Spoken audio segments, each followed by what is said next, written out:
సాంప్రదాయిని సుప్పిని. ఇక్కడ కూడా చదువుకుంటున్నావా?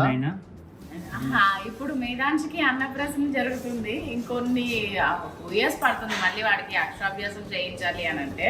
అప్పుడు అయాంష్ నాకు తెలిసి 2nd class అలా వచ్చేస్తాడు అనమాట. అప్పుడు ఇంకా ఎలా రాస్తారో వీళ్ళందరూ కలిసి. ఇప్పటికీ చూడండి అన్ని కాకా కాకాగా కూడా రాసేస్తున్నాడు అయాంష్. చాచా జ్ఞాని అంటే ఏది చూపించు.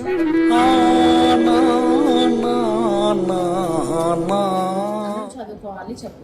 అందరూ చదువుకోండి. అమ్మా అమ్మా. And first letter, what is this letter? మా Very good. చిటికలే.